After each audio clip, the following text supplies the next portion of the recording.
Hi friends, ಎಲ್ರಿಗೂ ನಮಸ್ಕಾರ. ನನ್ನ ಚಾನಲ್ಗೆ ಹೊಸಬ್ರಾಗಿದ್ದರೆ ಈಗಲೇ ಸಬ್ಸ್ಕ್ರೈಬ್ ಮಾಡ್ಕೊಳ್ಳಿ. ಹಾಗೆ ಪಕ್ಕದಲ್ಲಿ ಕಾಣುವಂಥ ಬೆಲ್ ಐಕನ್ನ ಪ್ರೆಸ್ ಮಾಡಿದ್ರೆ ನಿಮಗೆ ಹಾಲಿನ ಆಪ್ಷನ್ಸ್ ಬರುತ್ತೆ. ಅದನ್ನು ಪ್ರೆಸ್ ಮಾಡಿದ್ರೆ ನನ್ನ ಎಲ್ಲ ವೀಡಿಯೋಗಳ ನೋಟಿಫಿಕೇಷನ್ ನಿಮಗೆ ತಕ್ಷಣ ಬರುತ್ತೆ. ನಾನಿದನ್ನು ಸ್ಪೈಸಿ ಪನ್ನೀರ್ ಗ್ರೇವಿ ಮಾಡ್ಕೊಂಡಿದ್ದೀನಿ. ತುಂಬಾ ಸಿಂಪಲ್ಲು, ತುಂಬಾ ರುಚಿಯಾಗಿದೆ, ಡಿಫ್ರೆಂಟ್ ಆಗಿದೆ. ಟೇಸ್ಟ್ ಕೂಡ ಮಾಡೋದು ಕೂಡ ಸ್ವಲ್ಪ ಡಿಫ್ರೆಂಟ್ ಆಗಿದೆ. ನಾನು ಮೊದಲಿಗೆ ಒಂದು 200 ಗ್ರಾಮ್ನಷ್ಟು ಪನ್ನೀರ್ ತೊಗೊಂಡು ಈ ರೀತಿ ಕ್ಯೂಬ್ಸ್ ರೀತಿ ಕಟ್ ಮಾಡಿ ಇಟ್ಕೊಂಡಿದ್ದೀನಿ. ಮನೇಲಿದ್ದರೂ ಕೂಡ ನೀವು ಪನ್ನೀರನ್ನ ಬಳಸ್ಕೊಳ್ಬಹುದು. ಹಾಗೆ ಸ್ವಲ್ಪ ಸ್ಪೈಸಿ ಮಸಾಲ ತೊಗೊಂಡಿದ್ದೀನಿ. ಒಂದು ಚಕ್ಕೆ, ಪಲಾವ್ ಎಲೆ, ಸ್ವಲ್ಪ ಸೋಂಪು 1/4 ಸ್ಪೂನಷ್ಟು, ಜಾಪತ್ರೆ, ಏಲಕ್ಕಿ 2, ಲವಂಗ 3 ತೊಗೊಂಡಿದ್ದೀನಿ. ಸ್ವಲ್ಪನೇ ಲೈಟಾಗಿರಲಿ ಗರಂ ಮಸಾಲ. ಹಾಗೆ ಬೆಣ್ಣೆ 1 ಸ್ಪೂನಷ್ಟು ಅಥವಾ 2 ಸ್ಪೂನಷ್ಟು ಬಳಸ್ಕೋಬೋದು. ಗೋಡಂಬಿ 10, ಹಾಗೆ ಶುಂಠಿ ಮತ್ತು ಬೆಳ್ಳುಳ್ಳಿ ತೊಗೊಂಡಿದ್ದೀನಿ. ನೀವು ಪೇಸ್ಟ್ ಇದ್ದರೆ ಅದನ್ನು ಕೂಡ ಉಪಯೋಗಿಸ್ಕೊಳ್ಬೋದು. ಗ್ರೇವಿ ಜಾಸ್ತಿ ಬೇಕಾದಲ್ಲಿ ಟೊಮೊಟೊ ಮತ್ತು ಈರುಳ್ಳಿನ ಜಾಸ್ತಿ ಹಾಕ್ಕೊಳ್ಬೇಕಾಗುತ್ತೆ. ನಾನು 4 ರಿಂದ 5 ಮೀಡಿಯಮ್ ಸೈಜ್ ಟೊಮೊಟೊ ತೊಗೊಂಡಿದ್ದೀನಿ. ಹಾಗೆ 2 ಗೆಡ್ಡೆಯಷ್ಟು ಈರುಳ್ಳಿ ತೊಗೊಂಡಿದ್ದೀನಿ. ಮೊದಲಿಗೆ ಮಸಾಲೆನ ಫ್ರೈ ಮಾಡ್ಕೊಳ್ಳೋಣ. 1 ಸ್ಪೂನಷ್ಟು ಎಣ್ಣೆ, 1 ಸ್ಪೂನಷ್ಟು ಬೆಣ್ಣೆ ಹಾಕ್ಕೊಂಡು ತೊಗೊಂಡಿರೋಂಥ ಎಲ್ಲ ಗರಂ ಮಸಾಲಗಳನ್ನು ಹಾಕ್ಕೊಂಡು ಸ್ವಲ್ಪ ಲೈಟಾಗಿ ಫ್ರೈ ಮಾಡ್ಕೋಬೇಕು. ಅದು ಫ್ರೈ ಆದ ನಂತರ ಶುಂಠಿ ಮತ್ತು ಬೆಳ್ಳುಳ್ಳಿ ಹಾಕ್ಕೊಂಡು ಫ್ರೈ ಮಾಡ್ಕೊಳ್ಳೋಣ. ಹಾಗೆ ಹೆಚ್ಚಿರೋಂಥ 2 ಗೆಡ್ಡೆ ಈರುಳ್ಳಿ ಹಾಕ್ಕೊಳ್ತಿದ್ದೀನಿ. ಮೀಡಿಯಮ್ ಸೈಜ್ ಈರುಳ್ಳಿ, ತುಂಬ ಕಲರ್ ಏನು ಚೇಂಜ್ ಆಗೋದು ಬೇಡ. ಸ್ವಲ್ಪ ಎಣ್ಣೆಯಲ್ಲಿ ಮಿಕ್ಸ್ ಆದ ನಂತರ ನಾವು ಹೆಚ್ಚಿರೋಂಥ ಟೊಮೊಟೊ ಹಾಕ್ಕೊಳ್ಳೋಣ. ಈ ರೀತಿ ಮಸಾಲೆ ಮಾಡಿ ನೀವು ಯಾವುದೇ ರೆಸಿಪಿಗಳು ಕೂಡ ಉಪಯೋಗಿಸ್ಕೊಳ್ಬೋದು. ನಾನ್ ವೆಜ್, ವೆಜ್ ಯಾವುದು ಬೇಕಾದ್ರೂ ಮಾಡ್ಕೊಳ್ಬೋದು. ತುಂಬಾ ಟೇಸ್ಟಿಯಾಗಿರುತ್ತೆ. ಈ ಮಸಾಲೆ ಕೂಡ ನೀವು ಸ್ಟೋರ್ ಮಾಡಿ ಇಟ್ಕೊಳ್ಬೋದು. ಹಾಗೆ ಸ್ವಲ್ಪ ಗೋಡಂಬಿ, ಟೊಮೊಟೊ ಸ್ವಲ್ಪ ಸಾಫ್ಟ್ ಆಗಲಿ ಅಂತ ಉಪ್ಪು ಇಷ್ಟನ್ನು ಹಾಕ್ಕೊಂಡು 1-2 ನಿಮಿಷ ಲೋ ಫ್ಲೇಮ್ನಲ್ಲಿ ಫ್ರೈ ಮಾಡ್ಕೊಳ್ತೀನಿ. ಟೊಮೊಟೊ ಸ್ವಲ್ಪ ಸಾಫ್ಟ್ ಆದ ನಂತರ ಸ್ವಲ್ಪ ತಣ್ಣಗಾಗೋದಕ್ಕೆ ಬಿಟ್ಟು ನಂತರ ರುಬ್ಕೋಬೇಕಾಗತ್ತೆ.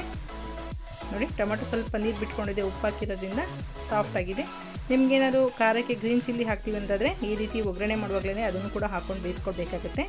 ಅದು ಸ್ವಲ್ಪ ತಣ್ಣಗಾದ ನಂತರ ಎಲ್ಲ ರುಬ್ಬಿ ಇಟ್ಕೊಂಡಿದ್ದೀನಿ. ನೀರು ಹಾಕೋ ಅವಶ್ಯಕತೆ ಇರೋದಿಲ್ಲ. ಈಗ ಸೆಕೆಂಡ್ ಸ್ಟೆಪ್ಸು, ಪನ್ನೀರನ್ನ ಫ್ರೈ ಮಾಡ್ಕೋಬೇಕಾಗುತ್ತೆ. ನಾವು ಮಸಾಲೆ ಎಲ್ಲ ಬೇಯಿಸಿ ಸ್ವಲ್ಪ ತಣ್ಣಗಾಗೋದಕ್ಕೆ ಬಿಟ್ಟಿದ್ದೀವಿ.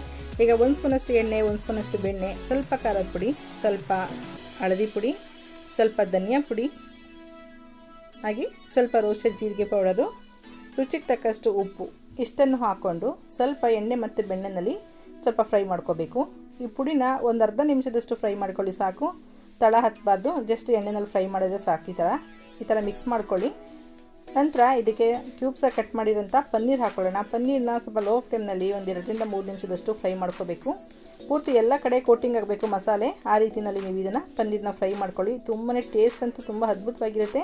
ನೀವು ಗ್ರೇವಿ ಮಾಡೋಕ್ಕಿಂತ ಮುಂಚೆ ಏನಾದ್ರು ಪನ್ನೀರನ್ನ ಒಂದೇ ಒಂದು ಟೇಸ್ಟ್ ನೋಡಿದ್ರು ಕೂಡ ಪನ್ನೀರನ್ನ ಹಾಗೆ ತಿನ್ಕೊಳ್ತೀರಾ. ಬರೀ ಪನ್ನೀರ್ ಕೂಡ ಅಷ್ಟೊಂದು ರುಚಿಯಾಗಿರುತ್ತೆ. ಗ್ರೇವಿಗೆ ಹಾಕೋಕ್ಕಿಂತ ಮುಂಚೆನೇ ಈ ಥರ ಬೆಣ್ಣೆನಲ್ಲಿ ಫ್ರೈ ಮಾಡಿದ್ರಿಂದ ತುಂಬ ಟೇಸ್ಟಿಯಾಗಿರುತ್ತೆ. ಒಂದ್ಸಲ ಟ್ರೈ ಮಾಡಿ. ಇದನ್ನೆಲ್ಲ ಸ್ವಲ್ಪ ಒಂದು ಪ್ಲೇಟಿಗೆ ಎತ್ತಿಟ್ಕೊಳ್ತಾ ಇದ್ದೀನಿ.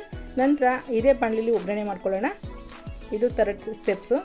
ಇದಕ್ಕೆ ಇದೇ ಎಣ್ಣೆಗೆ 1 ಸ್ಪೂನಷ್ಟು ಬೆಣ್ಣೆ, ಹಾಗೆ ಅರ್ಧ ಸ್ಪೂನಷ್ಟು ಜೀರಿಗೆ ಹಾಕ್ಕೊಳ್ತಾ ಇದ್ದೀನಿ. ಜೀರಿಗೆ ಸ್ವಲ್ಪ ಚಟಪಟ ಆದ ನಂತರ ನಾವು ತೊಗೊಂಡಿದ್ದೀವಲ್ಲ ಮಸಾಲೆ, ಇನ್ನೂ ಮಿಕ್ಕಿತ್ತಲ್ಲ, ಎಲ್ಲ ಮಸಾಲೆನೂ ಹಾಕ್ಕೊಳ್ಳೋಣ. ಖಾರದ ಪುಡಿ, ಧನಿಯದ ಪುಡಿ, ಗರಂ ಮಸಾಲ, ಜೀರಿಗೆ ಪುಡಿ, ಹಾಗೆ ಹಳದಿ ಪುಡಿ ಇಷ್ಟನ್ನು ಹಾಕ್ಕೊಂಡು ಫ್ರೈ ಮಾಡಿ ಎಣ್ಣೆನಲ್ಲಿ ಮಿಕ್ಸ್ ಆದ ನಂತರ ರುಬ್ಬಿಟ್ಟಿದ್ದೀವಲ್ಲ ಆ ಪೇಸ್ಟ್ ಹಾಕ್ಕೊಳ್ಳೋಣ. ಟೊಮೊಟೊ ಈರುಳ್ಳಿ ಪೇಸ್ಟ್ ಹಾಕ್ಕೊಂಡು ಮಿಕ್ಸ್ ಮಾಡಬೇಕು.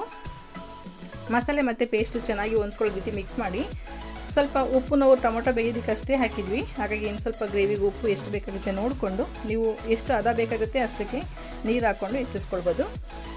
ಪೂರಿ, ಗೀ ರೈಸ್, ಚಪಾತಿ, ದೋಸೆ ಅಥವಾ ಸೈಡ್ ಡಿಶ್ ಆಗಿ ಕೂಡ ಉಪಯೋಗಿಸ್ಕೊಳ್ಬೋದು. ನೀವು ಯಾವುದಕ್ಕೆ ಬೇಕಾಗುತ್ತೆ ನೋಡಿಕೊಂಡು ಆ ರೀತಿ ನೀರನ್ನ ನೀವು ಹೆಚ್ಚಿಸ್ಕೊಂಡು ಗ್ರೇವಿನ ಅದಕ್ಕೆ ರೆಡಿ ಮಾಡ್ಕೊಳ್ಬಹುದು. ನೋಡಿ, ಗ್ರೇವಿ ಚೆನ್ನಾಗಿ ಕುದೀತಾ ಇದೆ. ಈಗ ನಾನು ಫ್ರೈ ಮಾಡಿರೋಂಥ ಪನ್ನೀರ್ ಹಾಕ್ಕೊಳ್ತಿದ್ದೀನಿ. ನೀವು ಇದೇ ಜಾಗದಲ್ಲಿ ಕ್ಯಾಪ್ಸಿಕಮ್ ಹಾಕ್ಕೊಳ್ಬೋದು, ಆಲೂಗೆಡ್ಡೆ ಕೂಡ ಫ್ರೈ ಮಾಡಿ ಹಾಕ್ಕೊಳ್ಬೋದು. ಕ್ಯಾಪ್ಸಿಕಮ್ನು ಕೂಡ ಎಣ್ಣೆನಲ್ಲಿ ಫ್ರೈ ಮಾಡಿ ಹಾಕ್ಕೊಳ್ಬೋದು, ಅಥವಾ ಹಸಿ ಬಟಾಣಿ ಇದೆ ಅದನ್ನು ಕೂಡ ಹಾಕ್ಕೊಳ್ಬೋದು, ಅಥವಾ ಏನೂ ಇಲ್ಲ ಅಂದರೆ ಈ ರೀತಿ ಪನ್ನೀರ್ ಒಂದನೇ ಹಾಕ್ಕೊಂಡು ಕೂಡ ಮಾಡಬಹುದು. ತುಂಬ ಟೇಸ್ಟಿಯಾಗಿರುತ್ತೆ. ನಂತರ ನಾನು ಒಂದು ಅರ್ಧ ಸ್ಪೂನಷ್ಟು ನಾನಿಲ್ಲಿ ಸಕ್ಕರೆ ಹಾಕ್ಕೊಳ್ತಿದ್ದೀನಿ. ಹಾಗೆ ಕಸ್ತೂರಿ ಮೇಥಿ ಇದ್ದರೆ ಅದನ್ನು ಕೂಡ ಹಾಕ್ಕೊಳ್ಳಿ. 1 ಸ್ಪೂನಷ್ಟು ಹಾಕ್ಕೊಂಡು ಮಿಕ್ಸ್ ಮಾಡಿ. ಗ್ರೇವಿ ರೆಡಿ ಆಯಿತು. ತುಂಬಾ ಒಳ್ಳೆ ಪರಿಮಳ ಕೂಡ ಬರ್ತಿದೆ. ಹಾಗೆ ಟೇಸ್ಟ್ ಕೂಡ ತುಂಬ ಅದ್ಭುತವಾಗಿರುತ್ತೆ.